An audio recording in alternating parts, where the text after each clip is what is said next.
ese tiempo, las fechas, ¿no? En este caso será justo para, pues esa semana tengo que tomar los exámenes que faltan, que creo que son 1 o 2 personas que no dieron los exámenes, y ya, y tenemos todo el curso hecho, ¿no? Como el curso entre mis comillas hermano, que sería interpretación laboratorial, me parece, ¿no? Nosotros no podemos dar pues una vista completa de todo lo que indica cada tema, por el simple hecho de que esto, por sí, en el caso de rayos X y todo lo demás, es una especialidad, ¿no? O sea, son 3 años o más que estar estudiando. Y patología clínica, o sea, laboratorio, lo mismo. Son como 3 años o 4 de estar estudiando una especialidad, es bastante amplio. Y lo que tenemos aquí es tal vez lo más resaltante que ustedes vean, lo que ustedes van a ver, o sobre lo que les van a consultar. Si en algún momento ustedes necesitan ampliar, ¿no?, conocimientos, pues siéntanse libres de decirlo, o busquen por su cuenta, porque en internet hay bastantes recursos buenos, así como malos también, ¿no? Lo importante es que lo que sea aquí les sea útil. A diferencia de la matemática, por ejemplo, ¿no?, que es una ciencia teórica pura y que por sí no tiene utilidad, pero es importante. Las cosas que vemos nosotros solo tienen utilidad si las ponemos en práctica. Y eso es importante, ¿no?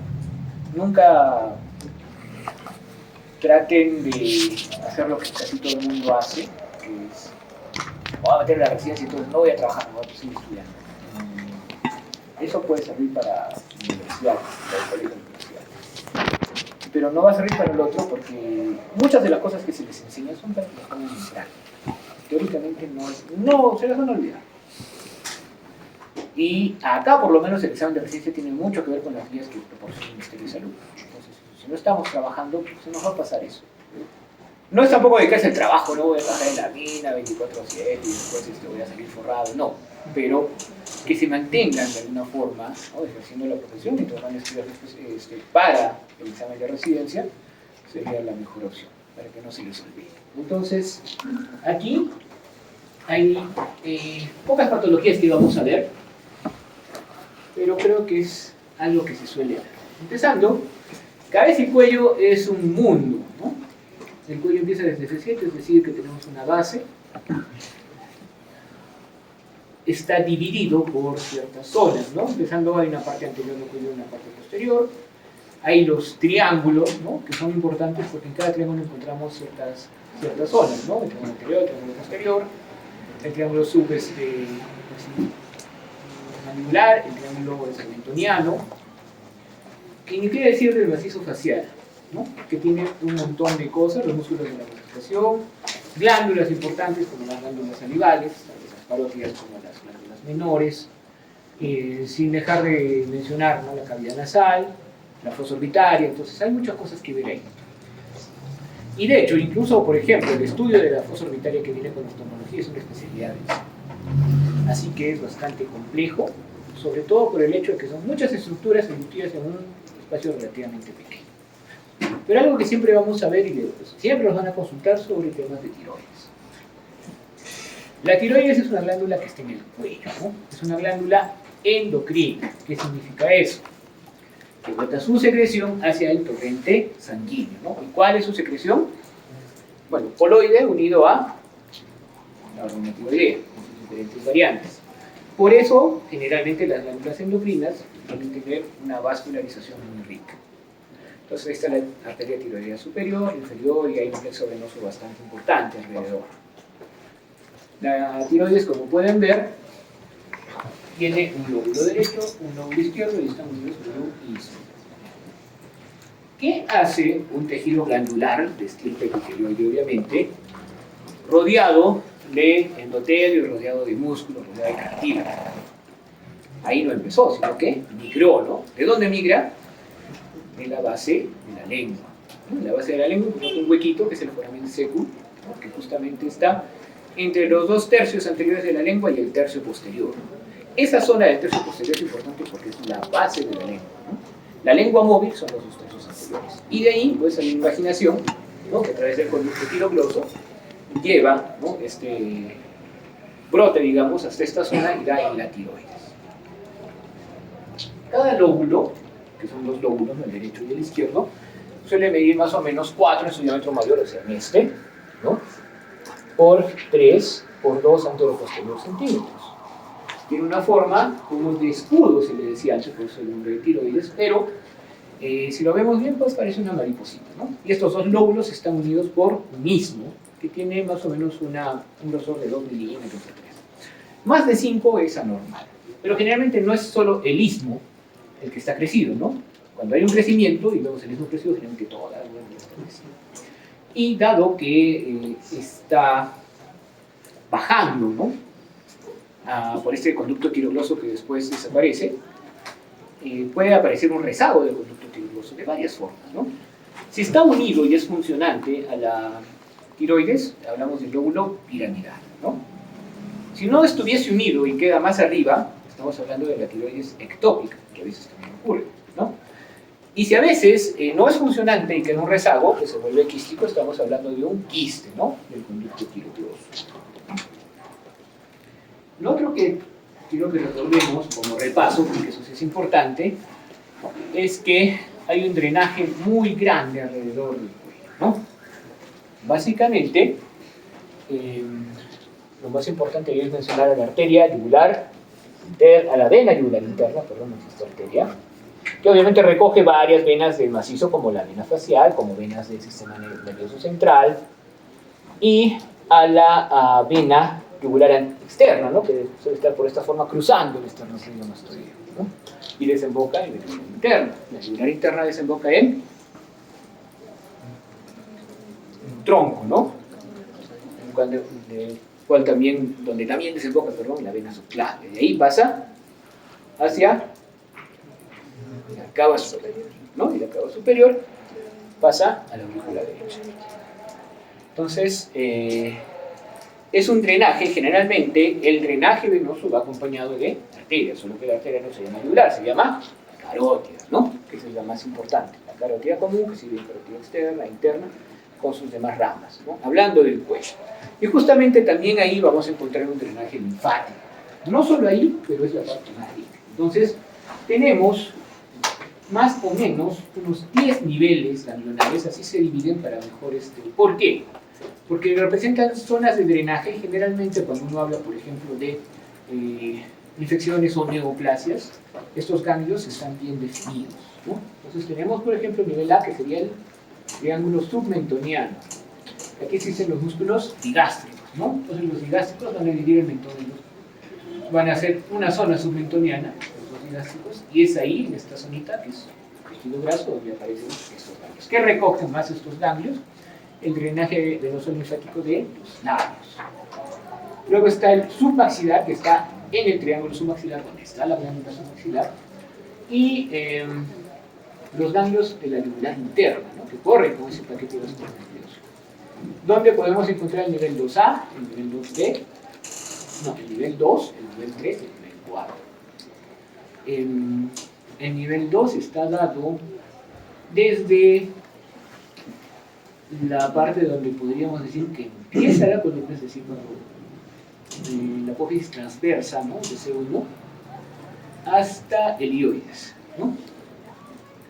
El nivel 3 está desde el ilioides hasta el cricoides, y el nivel 4 está desde el cricoides hasta 2 centímetros por encima de la cabeza de la clavícula, todo siguiendo la yugular. Entonces, dependiendo de la altura de la neoplasia, pueden tomar los niveles 2, 3 o 4, ¿no? Generalmente los niveles 2 están tomados. El nivel 5 vendría a ser el nivel posterior. ¿Cuál es el nivel posterior? Es el nivel que vamos a encontrar cuando nosotros trazamos un triángulo que sería entre límites del trapecio, ¿no? La base de la clavícula y el esternocleidomastoideo. Entonces hay un triángulo posterior ahí, y en ese triángulo posterior, donde también encontramos los supraclaviculares, vamos a encontrar el nivel 5, ¿no? Que también se ve 5A, ¿no? Los ganglios, porque existen los músculos, llamamos en inglés los straps, ¿no? Por su forma de tira, por los músculos pretiroideos, ¿no? El esternoideo, linguoideo, etcétera, etcétera, que están en esta zona nos van a tener un compartimiento, ¿no? Donde primero está la tiroides y después está la laringe. Son los del grupo nivel 6 o prelaringio. Y los del mediastino superior se conocen como nivel 7. Existen hasta 12 niveles, pero los otros 12 niveles de verdad que no nos interesan. Son más abajo y más arriba. Pero no tienen más interés a menos que vayamos a ser cirujanos de cabeza y cuello. Entonces, cada uno recoge ciertos niveles. Por ejemplo, como les decía, ¿no? Un cáncer de labio va a empezar teniendo ganglios a este nivel y no a otro. Un cáncer de tiroides va a empezar teniendo ganglios en el nivel 6 y no en otro, ¿no? Un cáncer de nasofaringe va a empezar teniendo ganglios en cualquier nivel. Ahora, ¿nos estamos quedando cortos? Sí, más o menos, porque por ejemplo existe los ganglios retrofaringios, que obviamente son detrás de la faringe, los cuales no tienen lateralidad, no son derechos o izquierdos. Entonces, una vez que alguna tumoración tome esos niveles, probablemente pueda pasar hacia el otro lado. Por eso muchos cánceres que ya pasan la línea media son irradiados o son diseccionados, ¿no? Se hace una exéresis no solo de una cadena ganglionar, o sea, lateral, sino de las dos. Eso sería bueno que veamos. Y por otro lado, otra cosa que sí van a ver bastante, y de repente ven ahora, es el tema de la sinusitis o problemas de los senos paranasales. ¿Cuántos senos paranasales hay? A ver, los frontales, ¿no? Los esfenoidales, modales y los maxilares, ¿no? ¿Cuáles son los que más están involucrados en los temas de sinusitis? En algún caso, los frontales y los maxilares, ¿ya? Entonces, para eso hay tres proyecciones importantes, siendo la proyección de Wolters, ¿no? Esta que es occipito-mentoniana, como le hacen así, de las más importantes y a veces es la única que se toma, ¿no? Pero las tres proyecciones son importantes, ¿no? La anterior, posterior, esta siguiente posterior, una lateral y esta de Wolters. Y miren acá qué bonito se está viendo el tabique, se ven relieves de los cornetes y se ve bastante bien el seno y los senos frontales en esta zona. Y obviamente son neumatizados. ¿Por qué son neumatizados? Porque hay una comunicación con ¿qué? Con la fosa nasal, ¿no? ¿A nivel de qué? De los meatos, ¿no? Entonces, cuando las turbinas, los cornetes, como ustedes saben, son unos repliegues membranosos, ¿no? Que en algunos casos se adhieren a las conchas, que son hueso. Estos cornetes, en su parte interna, tienen los meatos, los orificios de estos senos, ¿no? Por ende, si hubiera algún edema de esa zona, es decir, una rinofaringitis o una rinitis, podría al final dar lugar a una oclusión de los senos que están tapizados de mucosa y por ende producen moco y dar lugar a una sinusitis, ¿no?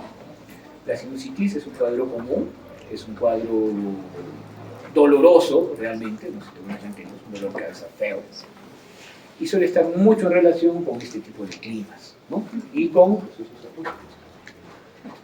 Miren cómo, en este caso, voy a apagar la luz, ponerle zoom, y miren cómo en este caso podemos ver, ya han visto los senos normales, y ahora estamos viendo una densidad que se conoce como densidad de agua. También.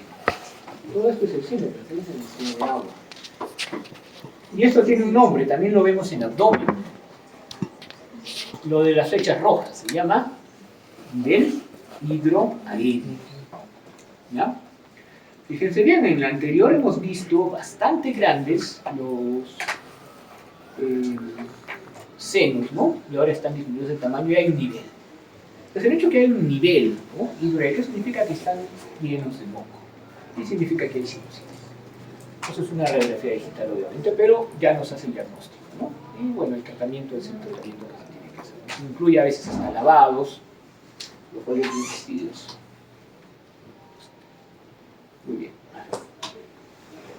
Hablando de la tiroides, hay varias formas de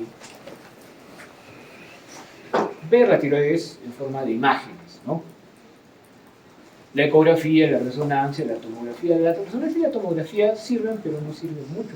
Por la disquisición que tiene, la ecografía es la primera, pero hay otras también. ¿no? Entonces, una de ellas es la gammagrafía tiroidea. ¿A qué se refiere la gammagrafía? Cuando hablamos de rayos X dijimos que hay una radiación ahí, ¿no? Esos son rayos X. Los rayos X nacen de la periferia de los electrones, ¿no? En cambio, los rayos gamma nacen del núcleo. ¿Okay? Estos rayos gamma tienen casi las mismas características de los rayos X, solo que nacen del núcleo. ¿Ya? Y no nacen por un golpe de otro electrón, sino nacen por un proceso de actividad y decaimiento. ¿Qué significa eso? Es un núcleo inestable que va a tender a algo estable. Por ejemplo, el uranio, ahora que estamos hablando del tema de uranio, el uranio va al final a convertirse en plomo. Pero en ese decaimiento, que se va a transformar en varias sustancias, todas radioactivas hasta llegar al plomo que ya no es radioactivo. Y va emitiendo radiación gamma, y va emitiendo en algunos casos protones. Y va haciendo pulsos de esa radiación que sí pueden ser leídos. Yo no los puedo leer, pero un aparato sí. Esos pulsitos se llaman cuentas, ¿no? Y la gammagrafía pues, es una técnica en la cual se miden las cuentas de algún material radioactivo. ¿Qué se usa para marcar la tiroides? Dos cosas. El yodo, ¿no?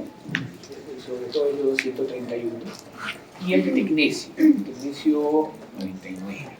El tecnesio vive muy poquito. Es muy ideal no solo para la tiroides, sino para cualquier otra cosa. Y el yodo obviamente es específico para la tiroides, pero también tiene la ventaja, ¿no?, de que entra a la célula tiroidea. Si yo hago un marcaje con yodo, ¿no?, a cierta cantidad de radiación, voy a anular a la tiroides sí o sí. ¿Ok? Entonces eso solo se hace con tecnesio. En este caso, por ejemplo, es una gammagrafía con tecnesio. No estamos viendo ahorita toda la tiroides porque solo se enseñó acá, pero vemos una gran concentración. ¿Por qué había esta gran concentración? Porque esas son células ávidas de tiroides. Ojo, el cáncer no tiene esa avidez. Ese es un nódulo, bueno, lo que antiguamente se conoce como un nódulo caliente, ¿no? Un nódulo hiperfuncionante. Eso es un adenoma tiroideo, tóxico. Probablemente sea Graves incluso, ¿no? Porque el Graves suele venir con adenomas tóxicos, pero no es maligno. Yo me preocupo cuando no capta. Pero eso ya se ha dejado un poco de lado porque la ecografía nos ayuda mucho más y seguro vamos a ver. Entonces, por ejemplo, dejando de lado esto, igual, ¿no?, aquí estamos viendo dos cosas. La primera es que están viendo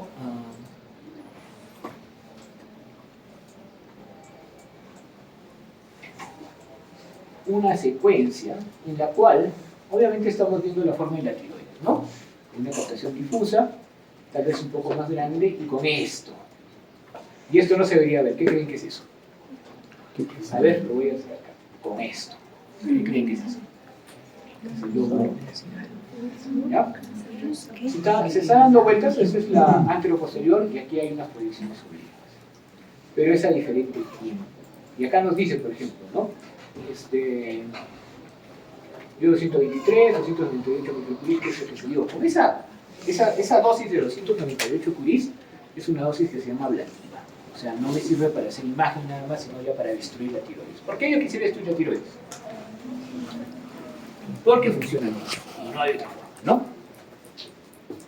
O le damos metimazol, que ya no se usa, o la destruimos, ¿no? No metamizol, metimazol. Entonces se destruye, ¿no? Y obviamente debe haber acá un hipertiroidismo producto, por ejemplo, de un Graves. De hecho, sí es un Graves, ¿ya? Incluso esto nos ayuda a saber qué es un Graves. Tiene algunos nódulos. Y tiene el ATEC, o sea, la captación dice, ¿no? A las 4 horas 15%, a las 24:36, es una captación incrementada. Entonces eso es un Graves. Pero, para que vean que generalmente el lóbulo piramidal que aparece sí es funcional, ¿no? Si esto es difuso, obviamente estamos hablando de un proceso difuso. Entonces, la gammagrafía nos va a ayudar en los procesos difusos para ver su comportamiento. Aunque eso, como digo, está un poco dejado de lado, y en los nódulos para ver si son funcionantes o no. Sin embargo, la ecografía ayuda muchísimo más. En un corte axial, ¿no?, bien hecho, vamos a ver los dos lóbulos, el istmo, y los vasos, la carótida y la yugular a los costados, ¿no? Que es una imagen clasiquísima con los músculos, los externos en la parte superior y otros más, y pueden ver algunos trayectos consistentes con vasos. En estos casos estamos viendo bastante bien el lóbulo derecho, el lóbulo izquierdo. Esto que vemos aquí es la tráquea, porque ya no se mira acá nada. Esto es cartílago, ¿no? Y esto ya es aire, por eso ya no se mira nada. Y ahí podemos ver el istmo, que mide 2.7 milímetros, y un lóbulo que mide 1.4, ¿no? Entonces, esto no debería de ir más de 2 centímetros, así que está bien. Es una imagen normal de una tiroides. Esta es una imagen longitudinal de un lóbulo, que también está normal. Si ustedes ven acá un trayecto, esto es lo que es un trayecto de un vaso. Y acá también. Si lo pongo doppler, acá se pinta porque esta es la tiroidea superior. Entonces, la tiroides se mira muy bien y si nosotros tenemos un equipo de buenas características para hacer ecografía tiroidea, eso debería bastar. Tal vez si fuera un cáncer de tiroides podemos complementarlo con una tomografía. Pero en realidad, a pesar de que sí se mira la tiroides, la ecografía va a ser mucho más precisa. La resonancia obviamente lo es, ¿no? Pero ahí está el tema de su costo. Hay información que nos dan, obviamente, y lo interesante es que una resonancia, ¿no? Por esta técnica que se llama captación de spins, puede evaluar la vascularidad y no usar gasolina. Pero como les digo, no es tan necesario ni convincente. Ahí podemos ver un ejemplo de ecografía, de tomografía, perdón, tiroidea. Ahí está. Ya la han visto en ecografía, así que es fácil ver cuál es la tiroides, cuál es la tráquea. Y lo interesante de esto es que permite ver la relación con las estructuras vecinas, ¿no? Los mastoideos, los vasos, y eso es una tiroides con captación de contraste. Obviamente sabemos que la tiroides tiene una gran vascularidad, así que de hecho nos ayuda mucho. Y esto es una imagen coronal, ¿no? En cambio, en la resonancia, ¿no? Podemos ver en una T2, en una T1 y en una después, o sea, con lavado, de la administración de gasolina. La verdad es que de las tres, la que mejor nos ayuda es la ecografía. Y aparte es el tiempo real. Entonces, la ecografía es el examen de preferencia para la tiroides. Otra cosa que nos puede ayudar, pero ya en un contexto oncológico, es la tomografía de visión de positron, ¿ya? Es muy sensible y específica para los tumores. Pero si yo tuviera una sola masa, no la usaría. Tal vez la usaría como en este caso, miren. En primer lugar, para evaluar la tiroides, que acá vemos el lóbulo izquierdo pequeño, digo el lóbulo derecho pequeño, el lóbulo izquierdo aumentado de tamaño, y eso ya nos dice que la cosa no está muy bien, y una masa alrededor, ¿no? Que debería ser un ganglio, y de hecho sí. Aquí se hacen dos exámenes. Primero un TEP, una tomografía de visión de positrones, que lo que usa es varios marcadores. La 18-FDG glucosa es un marcador metabólico, y obviamente es radioactivo, ¿no? Te cuentas. Entonces, en esta TEP se toman las cuentas que emite en cada lado. Ahí son las que tienen más avidez, ¿no? Los tumores tienen mucha avidez por la glucosa, la usan muy mal, pero tienen mucha avidez, y es por eso que se está marcando de esta forma, ¿no? Y esto se sobrepone a una tomografía normal y tenemos una muy buena imagen funcional de un tumor. Lo de allá también es parte de un TEP, pero sería más como una gamografía. Pero eso que nos indica que este tumor, que es el tiroides, se ha pasado por todo lado, ¿no? Y obviamente eso hace un cáncer anaplásico. ¿Okay? Básicamente 4 tipos de cánceres de tiroides, ¿no? Papilar, folicular, medular y anaplásico.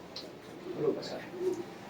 Ahora, viendo la tiroides más o menos normal y conociendo cómo llega hasta ahí, hay una patología que suele aparecer mucho, ¿no? Que es simplemente la aparición de una bolita en la zona central. O hasta 2 centímetros fuera de la línea media podría considerarse que sigue siendo parte de un rezago del conducto tiroidoso.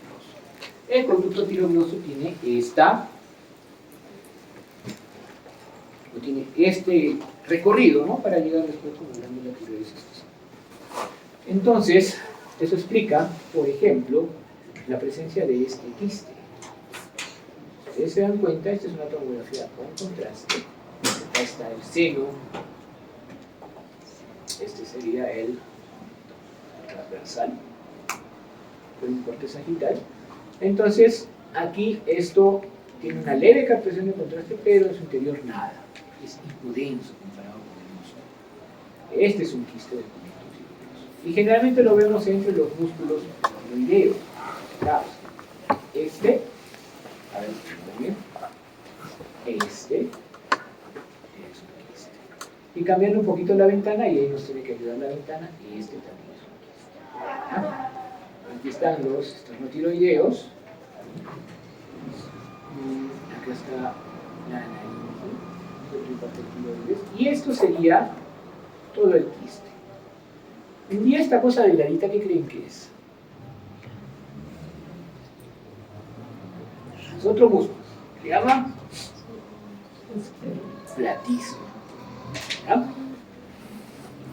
Entonces, hasta puede interrumpir, ¿no?, el normal movimiento, por así decirlo, del platismo. Obviamente esto también se puede ver en una resonancia. Podemos ver aquí, ¿no? Esta es una secuencia P2 con flare. ¿Por qué con flare? Porque el líquido que tiene movimiento, como de los vasos acá,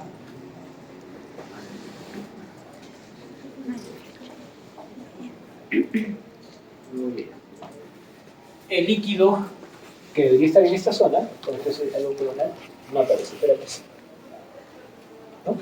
Y como no está en movimiento, tiene esta hiperintensidad. Eso es un quiste del movimiento tiroideo. Y si lo vemos en un corte axial, también está claro que es un quiste del conector tiroideo. Entonces, estos quistes los podemos ver tanto en ecografía, que requiere un poco más de entrenamiento, como en tomografía con más resonancia. Pero en tomografía está muy bien verlos, porque al final, ¿qué se tiene que hacer con un quiste del conducto tiroidoso? Si ya está dando síntomas, resección, ¿no? La resección no es nada complicada. Y estos son ejemplos del quiste en ecografía. Acá está el tiroides.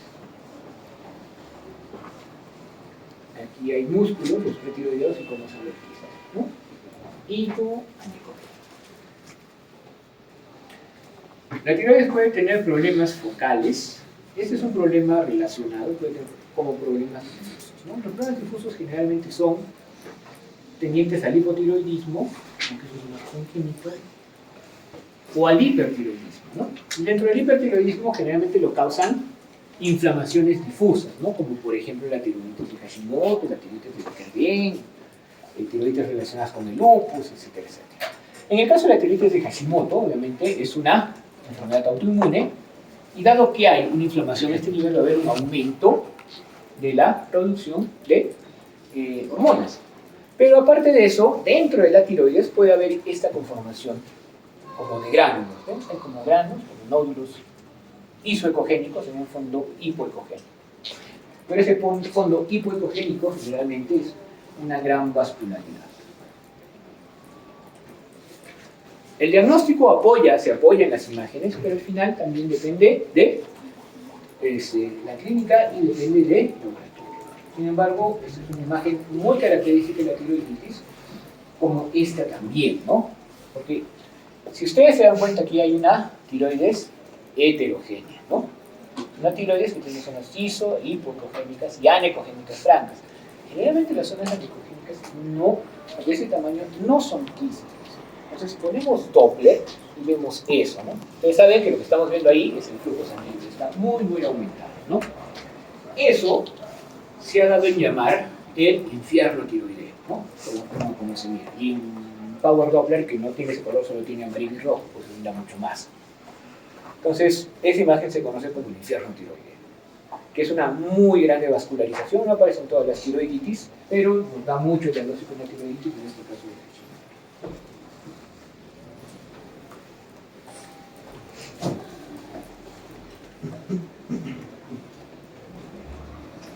A veces la tiroiditis también puede presentar nódulos. Y eso lo hemos visto también en la gamografía.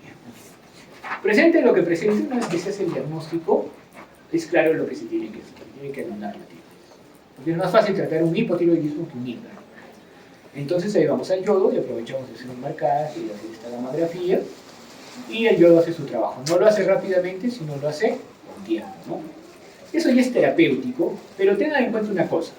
O sea, cuando la radiación viene de afuera y me cae, me quedan sus efectos, ¿no? Pero cuando yo ingiero sustancias radiactivas, las tengo adentro. Entonces es muy diferente. El paciente que siempre ingiere tecnesio, samario, estroncio, radio, cualquier cosa, para un tratamiento lleva radiación. Son pacientes que se tienen que aislar, que tienen que tener un tratamiento especial de su ropa, de sus excretas, que pueden estar apestaditos un tiempo hasta que ya no estén emitiendo radiación. Cuando pierdan el brillo, ahí otra vez. No es mucho tiempo, pero es importante. ¿Por qué? Porque estos trastornos, no sé por qué, solamente vienen en mujeres. Hay una prevalencia del sexo femenino para los problemas de la tiroides. Muchas de estas mujeres son madres. Y si no se les explica, pues, todos ellos se van a abrazar a sus hijos. Y eso sí puede ser, en cierta forma, deleterio para ellos. Ahora, si no hay...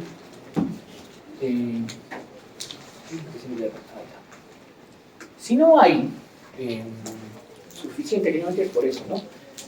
Suficiente yodo, por algún motivo se hace una gran producción de coloide, ¿no?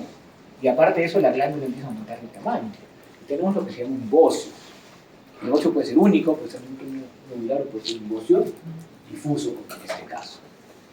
Entonces, no invade, ¿vale? Incluso está muy respetado el esófago, está muy respetado la tráquea por la consistencia que tiene, pero tiene esa consistencia, ¿no? Esa isodensidad, un poco calmada por estas zonas que son obviamente de vascularización.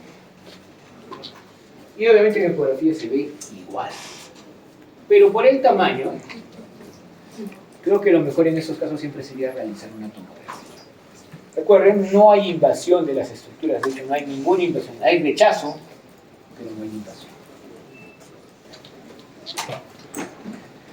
Los nódulos tiroideos son todas las bolitas que vamos a encontrar en las tiroides. Y mejor los clasificamos así para poder manejarlo, ¿ya? Entonces, un nódulo es una lesión focal que encontramos en la tiroides. Recuerden, no es anecogénica, porque fuera anecogénica sería un quiste. A veces hay quistes tiroideos, ¿no? Bien delimitados, pero los que no son redonditos, generalmente son bajos. Son más frecuentes en el sexo femenino, hay que definir si son benignos o malignos. Entonces, la primera opción es hacer una ecografía para poder evaluarlo. Y en el momento que lo evaluamos con ecografía, podemos hacer también una biopsia con aguja fina. Esa biopsia con aguja fina nos va a permitir revisar mejor la etiología de este nódulo. Pero no todos los nódulos se van a meter agujas. ¿Por qué? Porque no, hay que será un pinchazo. Ahora, pero por otro lado, no hay diseminación de ningún cáncer si es que lo hiciéramos. Al contrario, es uno de los mejores métodos para hacerlo, ¿no? Pero recuerden que la tiroides es muy vascularizada. Entonces, muchas veces hacemos esto y sale un resultado, pues, uno, ¿no? Metes dos, metes casos, o sea, no puedes saber. Así que a veces no nos ayuda y nos hacemos esto. Y las características de la imagen nos ayudan más. Acá tenemos básicamente casi todo lo que podríamos encontrar, ¿ya? Hay nódulos sólidos en nódulos musculoideos. Este es un nódulo, por ejemplo, hipoecoico, algo, pero sólido. Y esto debe ser las cosas. Este es un nódulo hiperecoico, sólido, con algunos lados. Y estos son nódulos hipoecoicos. ¿Qué es mejor? Mejor sería que fuese hiperecoico, hiperecogénico o isogénico. No es bueno que sea hipo, ¿ya? ¿Es bueno que tenga cavitaciones? Sí. Generalmente se conocen esos como los nódulos espongiformes, ¿no? Se tiene más del 50% de ese contenido. Y es bueno que esté bien delimitado. No es bueno que no lo esté. ¿Cómo podemos describir este nódulo? Es un nódulo isoecogénico, levemente hipoecogénico, levemente heterogéneo, bien delimitado, ¿no? Y rodeado por un halo anecogénico. El lóbulo izquierda. ¿Ven? 4 o 5 características, ya 4 características, a medio punto cada uno son 2 puntos. Pero está fácil, ¿eh? Porque, por ejemplo, ¿cómo vamos a hablar de este nódulo? Es un nódulo hiper-ecogénico. ¿Es homogéneo? Es heterogéneo. Es heterogéneo, ¿no? Predominantemente hiper-ecogénico. Es bien delimitado. Es bien delimitado. ¿Y qué?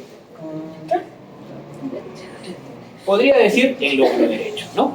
Podría decir también que rechaza, porque acá hay parénquima normal también, ¿no?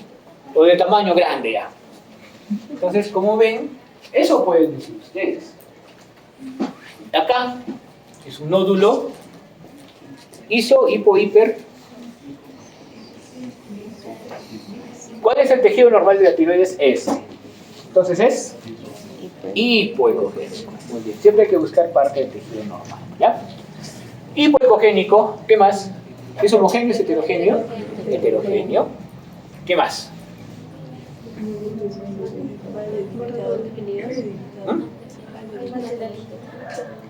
Mal delimitado, sí, acá no está bien delimitado. Perfecto, acá no está bien delimitado. ¿Qué más? Una cosa importante, ¿se acuerdan cuando hemos visto, cuando hablamos del teratoma? ¿Ya? Podrían decirme calcificaciones, pero como no estamos seguros, vas a decir focos hiperecogénicos, ¿ya? Puntiformes. No es pelos, por ejemplo. Es muy diferente encontrar, por ejemplo, focos gruesos a focos así delgaditos, ¿no? Porque los gruesos son clasificaciones UCI. Estos no sabemos. Entonces, ¿este es un nódulo bien delimitado? No. Es hipo, iso, hipo o anecogénico, heterogéneo, con zonas sólidas, ¿no? Porque esto obviamente es líquido, con, ¿cómo se llaman estos? Septos se llaman, ¿no? Porque son rayas, representan tabiques, y obviamente es mal delimitado. ¿Ya, ya? Un nódulo hiperecogénico heterogéneo, homogéneo heterogéneo, ¿qué más? Es mal delimitado, ¿no? Con focos hiperecogénicos. Entonces, como ven, hay muchas características de los nódulos. Entonces, viendo esas características, sacando el nódulo o haciendo VAV, con el tiempo se han delimitado ciertas características que apoyan la idea de benignidad o malignidad. Es decir, con ecografía podemos tener una más o menos buena seguridad si el nódulo es bueno o es malo, ¿ya? Lo mismo ocurre en mama, ¿no?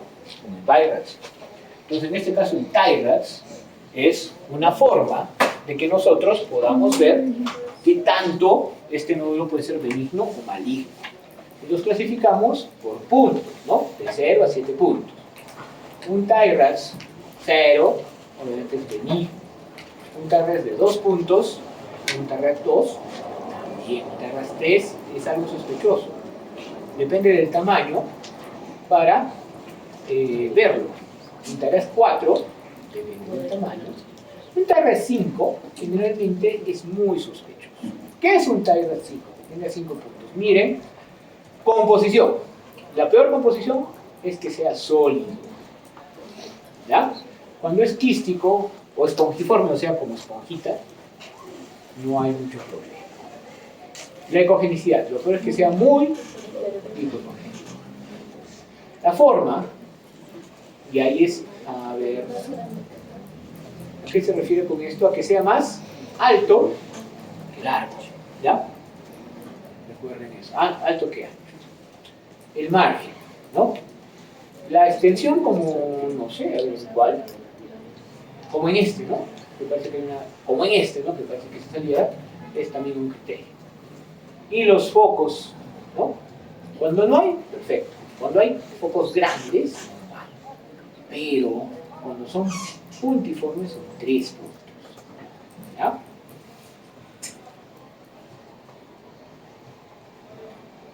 Entonces, de acuerdo al TIRADS, nosotros podemos ver si este nódulo amerita poner la función o si no, mejor lo sacamos de ahí. No es difícil hacer una tiroidectomía. Muy bien. Era la primera parte que quería comentarlos.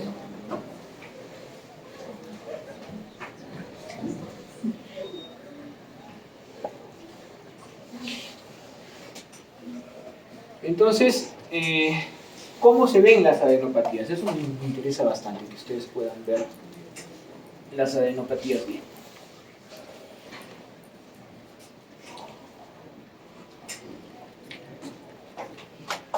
Así que nos vamos a dedicar después, en un ratito, a ver eso. En la resonancia, las adenopatías se ven o como bolitas o como conglomerados. Estos conglomerados son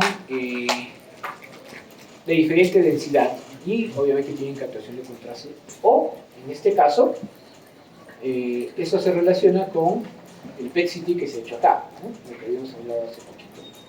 Acá siempre va a haber captación porque siempre hay una captación aumentada en el encéfalo. Y en esta forma también podemos ver las adenopatías que existen en la resonancia. Y en la ecografía también es posible ver las adenopatías y mucho mejor, porque como ustedes saben, los ganglios tienen forma de riñón, ¿no? Entonces tienen un hilio, que es un hilio graso, y una corteza. Y la corteza es delgada, generalmente. Entonces, si el ganglio aumenta de tamaño y mantiene sus características, ¿no? Como aquí, con hilio sobre todo, ¿no está saliendo? Como aquí, podemos considerar que es un ganglio normal. Algo así aquí, lo más seguro es que lo vamos a agarrar en un corte perpendicular. ¿Qué debo yo de mirar siempre en cualquier ganglio que venga de ese cuello? El ganglio entonces tendría un eje mayor y un eje menor, ¿no? Dos cosas debo ver. El eje menor no debe pasar de 1 centímetro, ¿ya? Y debe haber cierta relación entre el eje mayor y el eje menor que mantenga la forma ovoidea. Si veo un redondito, entonces no está bien. Y aparte de eso, y eso se ve mejor con tomografía, que no haya ahí. Estos son ganglios patológicos totalmente. Veo un foco. No allí. Entonces estos son ganglios patológicos totalmente.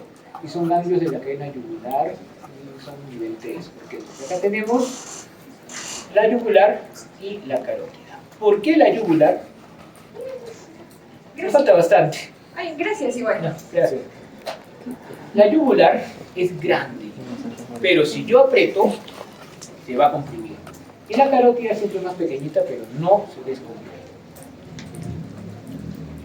Vamos a hablar un poco de fracturas rápidamente para pasar al otro tema que es pequeño. Las fracturas del macizo facial se dividen en varios. En primer lugar, hay fracturas cigomáticas, ¿no? Como pueden ver, las cuales pueden ser solo de cigomático o también tomar sus apófisis, tomar la órbita, tomar la temporal, y, o si no, esta que es la fractura flotante, básicamente. ¿Cómo se suelen dar estas fracturas? ¿No? Por un traumatismo directo. Entonces, ¿qué se hace ahí? No se persina, va al médico y con suerte le hacen una osteosíntesis, ¿no? A menos que sea con minuta, porque una cosa es hablar de este hueso y otra cosa es hablar del papiro que es la órbita, ¿no? Pero generalmente son por un traumatismo directo, generalmente son por golpes. Muy diferente de las fracturas del maxilar, que generalmente son por traumatismos que no son golpes, ¿no? Accidentes, cosas más, ¿no? Y ahí viene el tema de las fracturas de Ford, ¿no? Que son 3 grados, por 1, por 2, por 3. Que el Ford 3 es básicamente la separación de toda esta zona de lo que vendría a ser el cráneo. De todas maneras, no nos asustemos porque recuerden que no solo está sujeto al cráneo, sino también hay varios músculos que están entre una parte y otra. Entonces, no es que se hace esa fractura y se cae todo, ¿no? Pero sí, obviamente, la síntesis de esas fracturas es mucho más complicada. Y dada la forma de producción de esos traumatismos, muchas veces puede haber ¿qué? Puede haber exposición. ¿Y si hay exposición, qué hay? Infección, contaminación. Entonces, de buena intención, el cirujano le pone sus plaquitas y se contamina, ¿no? Las tiene que retirar. Eso es complicado. complicadísimo. Pero con osteosíntesis podría quedar bien, ¿no? Este es un ejemplo de fracturas del maxilar, ¿no? Justamente acá se está comprometiendo el seno maxilar. Lo mismo aquí. Y de igual forma se puede ver acá, pero en menor cuantía. Pero recuerden, cuando nosotros queremos evaluar fracturas de cabeza y cuello, lo mejor que vamos a hacer no es una resonancia, no es una radiografía, es una tomografía, ¿ya? Si se puede, cortes finos, 2 milímetros o menos, para hacer una reconstrucción y hacer una reconstrucción en 3D, que se puede hacer muy bien. Otra, también por traumatismo, son fracturas de mandíbulas, en la cual podemos ver, ¿no?, el trazo. Ya que hablamos de fracturas, esta es una fractura completa, ¿no?, de la mandíbula. Les vuelvo a repetir, uno puede decir que terrible, se va a caer la mandíbula, pero recuerden que hay muchos músculos que se están insertando en la mandíbula que probablemente estén indemnes, ¿no? Y por eso la mandíbula se mantiene más o menos en... Muy bien. Eso con respecto a cabeza y cuello. No se preocupen que lo que sigue también es esa. No tenemos más de 35. Muy bien. Igual, el sistema nervioso es todo un mundo, pero hay cosas que sí interesan, ¿no? Una de ellas es justamente evaluar cuando hay una hemorragia, y evaluar cuando hay una lesión tipo accidente cerebrovascular. Creo que es lo más importante. Eso es el sistema nervioso central, ¿no? Cerebro y la columna, hasta la dura. ¿Si alguien sabe de qué película es? Ahorita le pongo...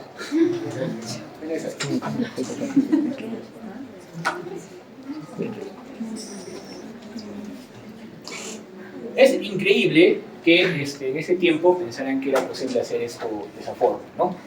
Esta película es Robocop 2, ¿no? Y pensaban que, bueno, o sea, lo que se... Robocop era otra cosa, ¿no? Robocop sí era un cyborg, pero pensaban que solo metiendo el cerebro de otra persona en un robot iba a funcionar. Cuando sabemos que es totalmente complejo, pero sin embargo, ¿no?, la ingeniería biomecánica ha hecho muchos avances en eso.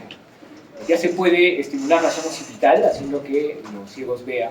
No sabemos qué ven, pero se estimula la zona, ¿no? Y con el tiempo eso se puede mejorar mucho más. Se puede estimular o se pueden tomar, ¿no?, leves terminaciones a nivel del plexo braquial para poder, con prótesis biónicas, hacer un movimiento. Entonces, y todo eso tiene que ver con conducción eléctrica nada más. El único problema es que una vez que se rompen algunas de las conducciones eléctricas en el sistema nervioso ya no se recuperan, ¿no? La célula del sistema nervioso es de las más maduras, ¿ya?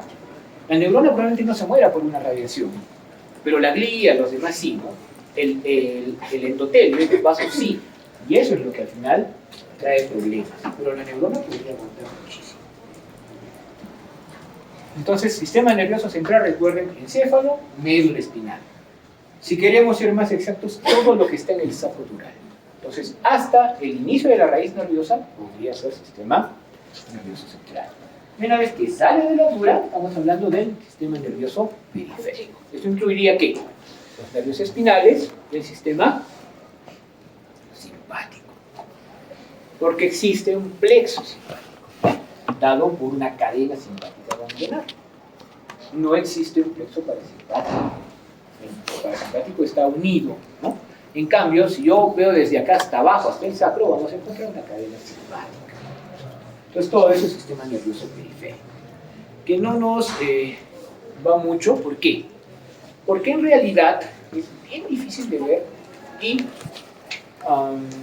en cierta forma, son muy puntuales las cosas que yo quisiera ver del sistema nervioso periférico. Una de las cuales que sí me gustaría ver sería el plexo braquial, ¿ya? Entonces, incluso hay técnicas, ¿no?, para bloquear el plexo braquial con el corazón. Con otras, no mucho. Las raíces nerviosas me interesan cuando yo hago resonancia para ver las hernias discales y su relación con las raíces. Y, por ejemplo, los nervios, como por ejemplo el nervio mediano, ¿no?, me interesan cuando estoy evaluando el síndrome del túnel del carpo. Y eso se puede ver tanto en resonancia como en tomografía, pero más en ecografía. más nos vamos a abocar al sistema nervioso, ¿ya? Y al cerebro sobre todo. En la tomografía se permite diferenciar entre tejido y líquido. Es el primer examen de elección en trastornos neurológicos. ¿Por qué? Porque es rápido, porque ya tiene un protocolo y podemos utilizarlo sin contraste para poder ceñirnos a este protocolo, ¿ya? Y ante la sospecha de tumores, es el primer examen de elección, ¿ya? Porque nos permite, con contraste obviamente, tener una idea del tumor, tener una idea de su extensión y del daño que está haciendo. Si yo quiero caracterizar el tumor, ¿qué significa eso? Pónganse, ¿no? Que tienen su casa con alarma y entra un ratero. Si yo quiero simplemente saber que está el ratero ahí, pues, ¿qué necesito? Un sensor de láser, un sensor infrarrojo y nada más. Pero si quiero saber quién es el ratero, necesito cámaras, necesito mayor definición. Eso hace la resonancia, ¿no? Por las características que tiene, nos puede definir quién es el ratero. Pero si quiero saber si hay un ratero o una masa, ahí está la tomografía. La ecografía sí es adecuada y no lo vamos a tocar acá, pero siempre y cuando tengamos una ventana. Increíblemente sí existe un momento. Y ese momento es cuando uno tiene las fontanelas bien, pero bien un poco clasificadas, ¿no? Entonces, en los neonatos se puede hacer ecografía cerebral, se pueden ver los ventrículos, se puede hablar, por ejemplo, de malformaciones, se puede hablar de hemorragia intraventricular, que también suele acompañar a las sepsis, ¿no? Neonatales, etcétera, etcétera. Sí, y se mira muy bien, pero solo va a servir en el neonato. El Doppler, si lo atravesamos, porque hay tablas, ¿no? También que son bastante delgadas, en esa idea podemos utilizar el Doppler transcranial, pero no nos da imágenes, solo nos da espectro. Cuando hemos visto imagenología ginecobstétrica hablamos de la arteria uterina, ¿no? Y hablamos de estos piquitos. Eso nos puede dar el Doppler, pero una imagen como tal. La resonancia tiene muy buena diferenciación sobre componente celular y componente acuoso, hídrico. Entonces me va a decir qué cantidad de edema hay. Y en tumores, los astrocitomas, por ejemplo, se dividen en astrocitomas fibrilares y otros más. Los fibrilares se dividen en 4 tipos, ¿ya? Empezar por el astrocitoma grado 1 hasta el glioblastoma multiforme. El glioblastoma da mucho edema y ya se ha visto que si yo no saco las zonas con edema o no las trato, las puedo tratar con radioterapia, ahí hay células viables y va a volver con mayor probabilidad el glioblastoma. Entonces una resonancia me dice qué cantidad de edema está haciendo en este momento el tumor, ¿no? Y además de eso permite diferenciar estructuras similares. No como resonancia como tal, sino, por ejemplo, en la espectrometría, que ya conversamos cuando hablamos de resonancia, vamos a conocer la composición molecular de ciertas zonas, ¿no?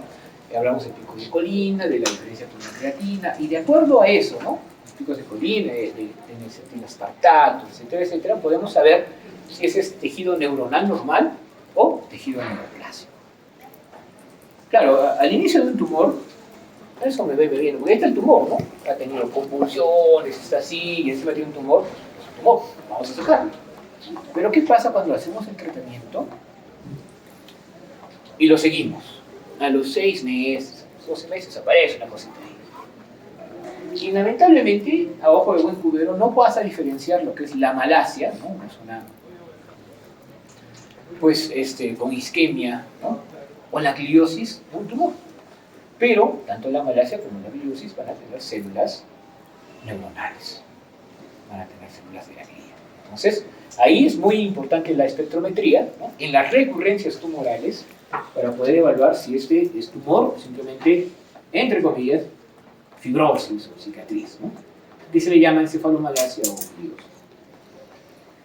Y la difusión también es importante porque, como ya saben, permite evaluar la cantidad de agua que difunde a través de ciertos tejidos. Eso tiene que ver con la celularidad.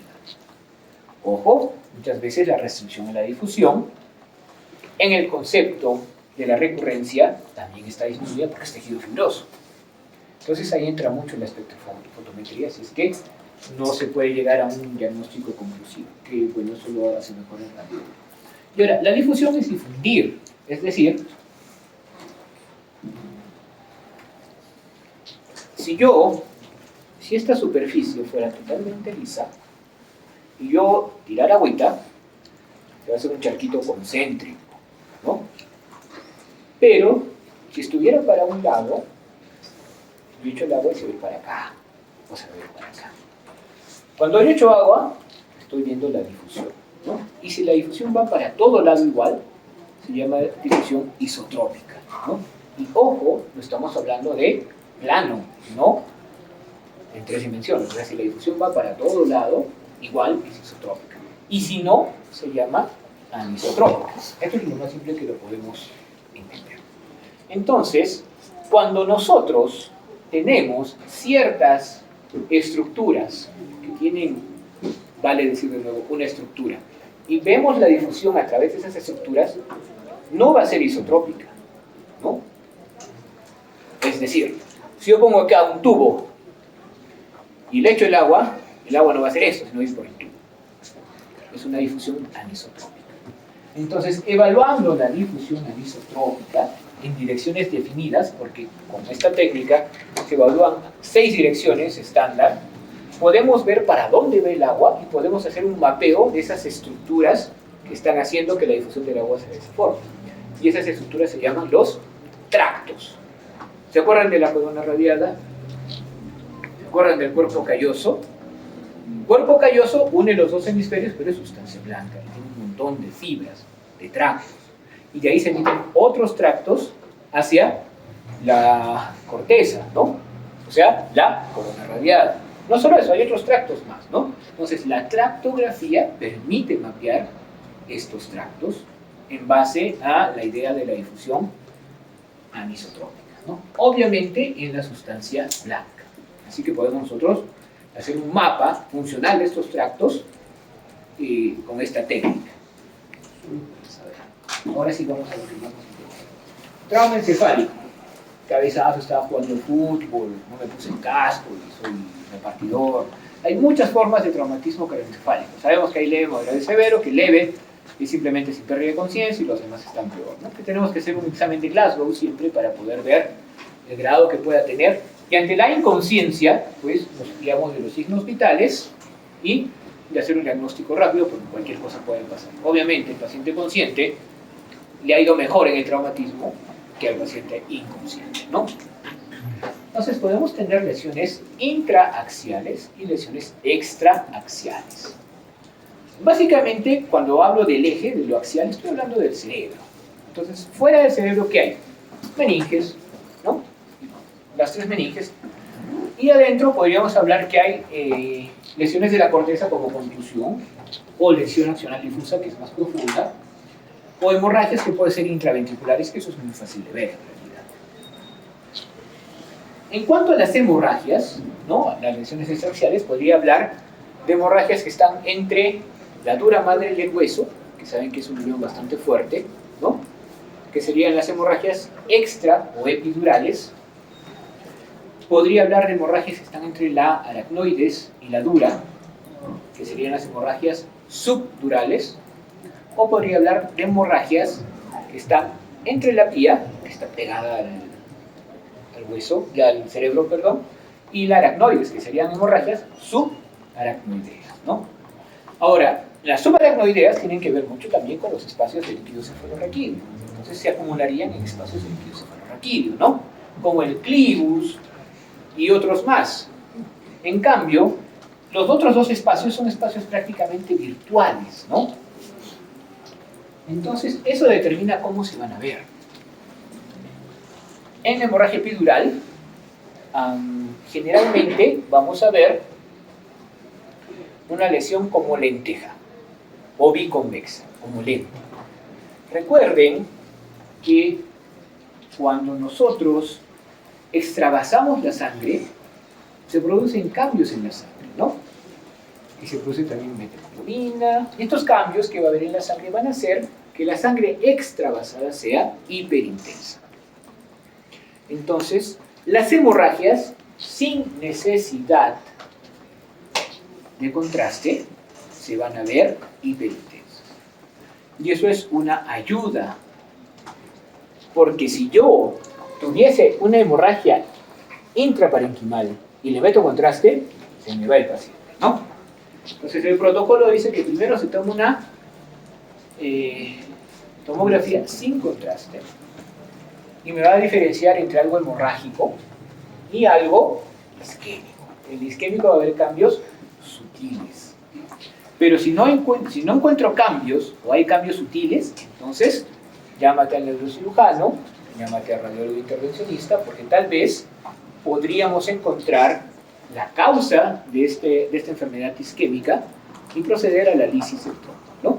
O administrar, ¿no?, alguna sustancia para como antiestratolicina, pero con la seguridad de que no hay una hemorragia. Las hemorragias subdurales, esta que ya está con nivel, más bien suelen estar con forma de media luna, ¿ya? Esta es una hemorragia bilateral. Y las hemorragias subaracnoideas obviamente van a seguir el sentido de los surcos, ¿no? Muchas veces, en este caso no está así, pueden ver cómo se mete alrededor de los surcos, pero también pueden estar alrededor del polígono de Willis o en la parte, ¿no?, del clivus, donde haya lagos de líquido cefalorraquídeo. Y tienen esa forma. Igual, ¿no?, hiperdensas y tomando la forma de los continentes, que en este caso serían los surcos o estas zonas de cisternas que ya conocemos. Entonces, obviamente, de las tres, la más peligrosa es la sutural. Pero esta es la que presenta la clínica más exultante porque es un dolor muy, muy fuerte. Ya dijimos de hemorrágico, hablemos de isquemia. Entonces, en isquemia, ¿qué ocurre? Pérdida de la perfusión. Generalmente es por la presencia de un trombo, ¿no?, o un émbolo en este caso. Este émbolo, pues, va a llegar generalmente por el polígono de Willis y va a tomar un territorio extenso o un territorio pequeño, y eso va a dar las características clínicas, dependiendo de la zona donde esté. No nos vamos a meter en eso. Pero una vez que se establece, ¿no?, de 0 a 6 horas tenemos una fase hiperaguda, en la cual lo que vamos a ver es edema. El edema es un aumento de líquido, por ende, y se produce ¿por qué? Por la inflamación subsecuente y la salida de plasma en la zona. Hay pérdida de la diferenciación entre sustancia gris y sustancia blanca. Permítanme a eso.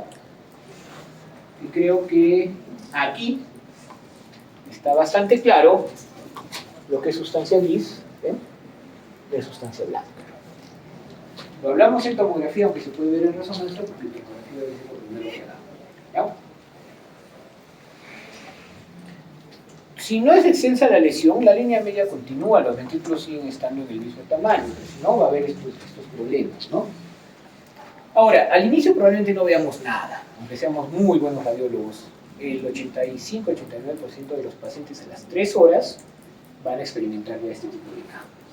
Después viene la fase aguda, donde se acentúan los cambios, ¿no?, que es de 6 a las 24 horas, o sea, ya se puede ver bien. Pero lo importante es llegar acá. ¿Por qué?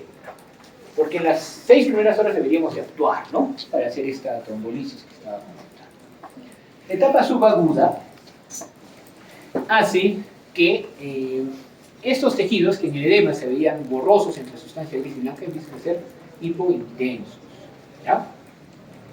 Ahora, el hecho de que los vasos estén ocluidos por el contraste en la zona de isquemia y de infarto va a hacer que los vasos solo se tiñan alrededor, por ende va a haber un reforzamiento anular ya en esa zona, en ese momento. ¿Ok? Pero ya cuando es crónica, ya son zonas muy hipointensas, o hipodensas mejor dicho, y ya no están pintando con el contraste. Significa que es una zona crónica que ya no tiene reparación. En cambio, cuando hablamos de hemorrágico, la densidad del hematoma es un poquito más cuando empezamos, cuando es hiperagudo, ¿no? Es 24 o 40 la densidad del tejido y va a ser más o menos 56 unidades a 30 del hematoma, o sea, sí se va a ver. Ahí es lo que no hemos visto acá.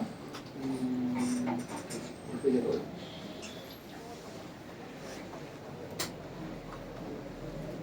La densidad se pone más notoria, la hiperdensidad, cuando es una fase aguda, con el mismo tiempo, ¿no? Y en la subaguda hay dos formas. En la temprana vamos a ver edema periférico, y aparte del edema de realce, ¿no? Anular, que también estaba comentando. En la tardía hay disminución de la densidad. Ya no es hiperdenso, empieza a bajar la densidad y obviamente empieza a bajar. ¿Qué es lo que pasa ahí? En una fase tardía, ¿no? ¿Se acuerdan que la aguda ya son semanas? Si yo en la fase tardía sigo viendo la densidad, significa que he vuelto a sangrar. Y eso no es nada raro. Porque muchos de estos sangrados, ¿por qué vienen? Por hipertensión, por aneurismas. Entonces, si no controlo esas dos cosas, hay la posibilidad de que se sangrar. Y en la crónica, ya es un hematoma hipodenso, esto organizado, ¿no? Puede haber hasta niveles, y hay una hiperdensidad periférica, no, hipodensidad, perdón, una hipodensidad periférica en esta zona, por la gliosis, la malacia y la isquemia que va. Entonces ya son zonas que se han perdido el sistema, ¿no? Con las secuelas que podría haber si es que eso ocurre. Miren, en un hematoma hiperagudo, está en las flechas, así que lo voy a ver acá. Esta es la zona. En la flecha negra podemos ver una zona de densidad aumentada. Si yo cambio la ventana, solo para que el hueso o el hematoma sean los que tengan, ¿no? Los realces, ahí está también. Y aquí ya no se mira. Pero sí se puede mirar aquí con la flecha blanca y aquí con la flecha negra. Esa sería una fase hiperaguda. En una fase aguda, pues es claramente visible, aparte también hay hemorragia intravesicular. Es claramente visible la hemorragia que puede haber. Recuerden, esto no es subaracnoideo ni nada, es una hemorragia que está dentro del ovario. Cuando vemos un subagudo,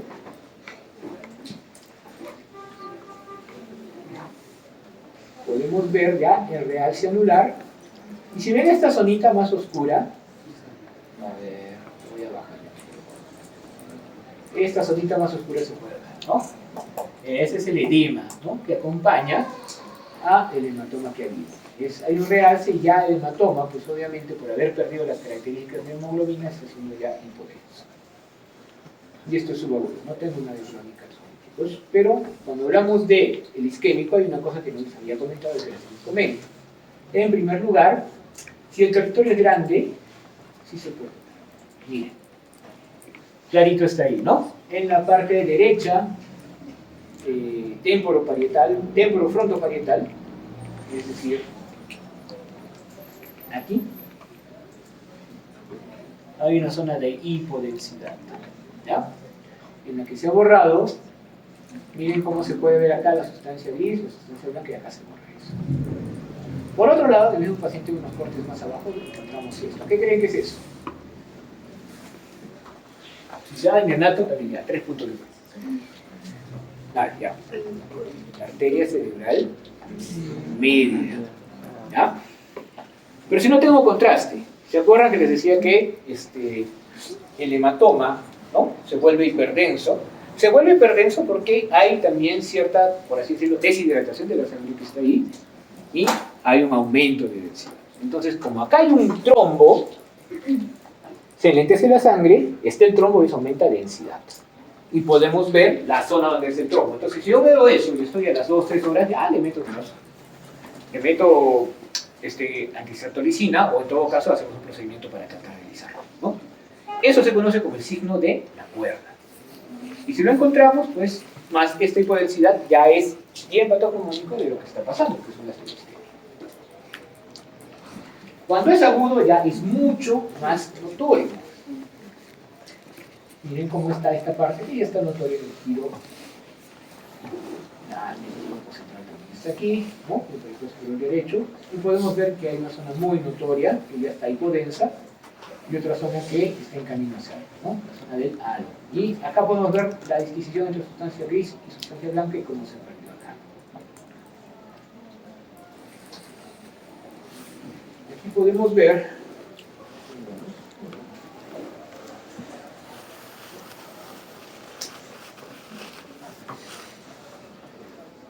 lo mismo y cómo cambia, porque esto ya es subagudo.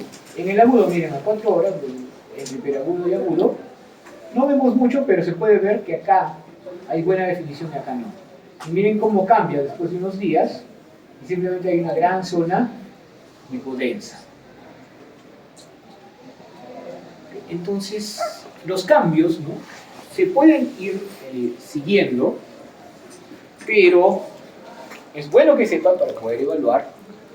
Pero lo importante, porque algún día vamos a estar ahí, de internos, pues, de residentes, es que sepan que lo que hacemos es una tomografía sin contraste y que nos puede servir tanto para enfermedad isquémica como hemorrágica, ¿no?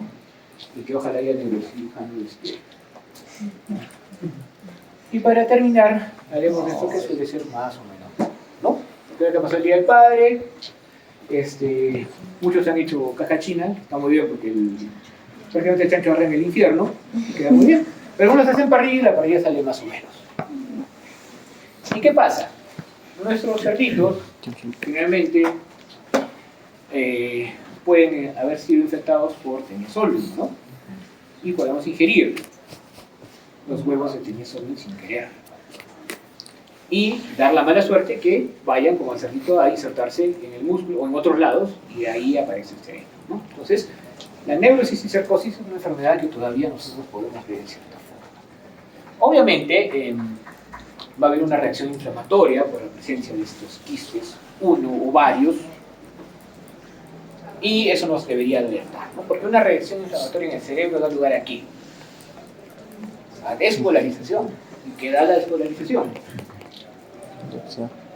La convulsiones, como quieran llamarlo, ¿no? De cualquier tipo.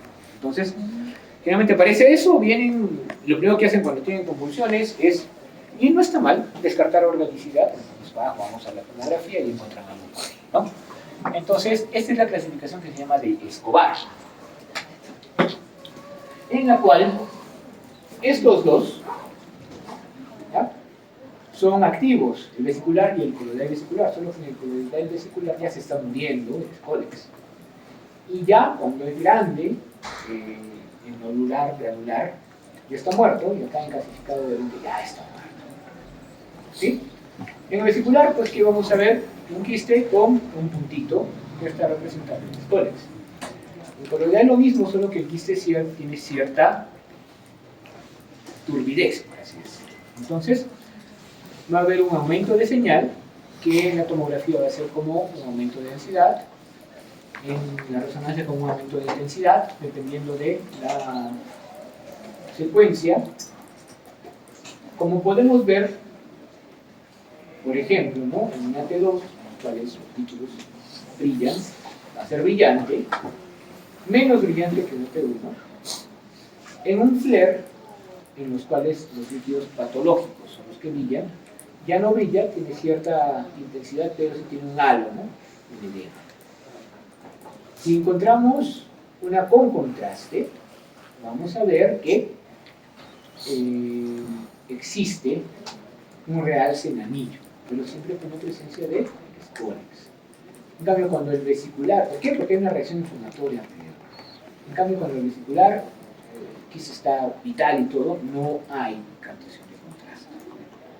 Y en una difusión, también se mira todo homogéneo, pero si ya estamos en la fase coloidal vesicular, vamos a encontrar un nivel.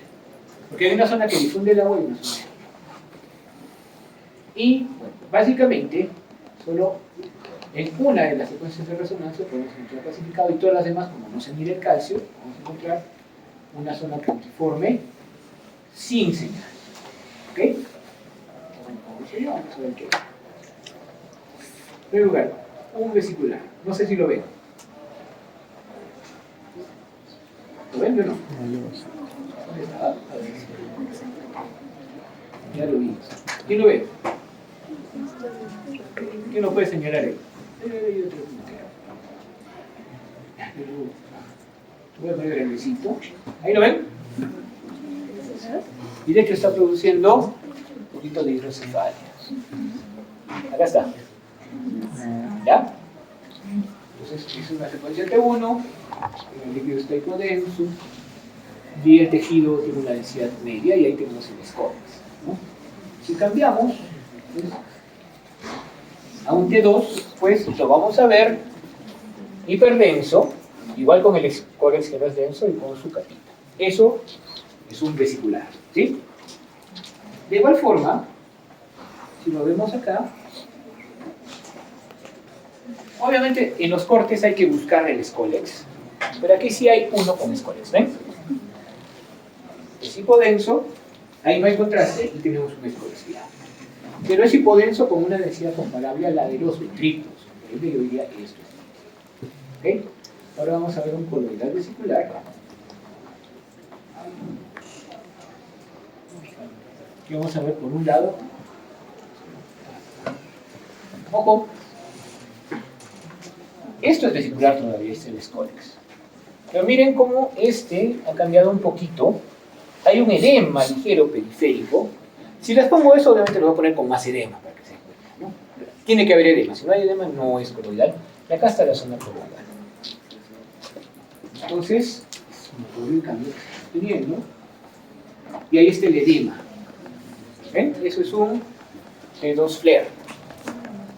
Hay bastante edema. Recuerden, ¿no? Cuando está vital no debe tener edema y cuando ya está muriendo va a haber edema por inflamación asociada. Porque no se muere de loquito, ¿no? Se muere porque obviamente el sistema inmunitario ha hecho algo. Y acá hay una zona que es más coloidal. Entonces, eso es un quiste cisticerco coloidal vesicular. Vemos ahora un granular, en el cual podríamos ver todavía, acá, ya tiene obviamente un halo hiperdenso y el Scolex está muy hiperdenso. Y si lo pasamos para acá, sigue habiendo edema y el Scolex es hiperdenso. Y cuando hablamos de los calcificados, nosotros podemos ver varias cosas puntiformes, que obviamente son varios ya calcificados. Y como les dije, cuando nosotros vemos calcificaciones en una resonancia, que es una secuencia especial, en la mayor parte de las veces hay vacío de señal o ausencia de señal. Esto es la tabla interna, esta es la tabla externa, o sea, por eso no hay señal acá, y en toda esa miriada de quistes que hay calcificados, obviamente no hay señal. Y para que no se les olvide, tenemos acá todito resumido, para que también podamos identificar un quiste de cisticerco si lo ponemos, digamos, en el examen. No está difícil, y creo que eso es lo más importante, chicos, que deberían de tener. Obviamente hay mucho más, porque básicamente cada patología conlleva un set de imágenes, ¿no? No hemos hablado de cosas importantísimas como, por ejemplo, mama, como por ejemplo el mismo útero, ¿no? Que es un montón de cosas, el endometrio, el uterino, pero con el tiempo ustedes lo van a poder hacer. Dos cositas antes de que se vaya. El examen el miércoles, ¿no? De 4 a 6, el siguiente miércoles. Y los rezagados, ese se van a tomar el viernes. ¿Ya? Y con eso ya terminaríamos. Por si acaso, si alguno de sus compañeros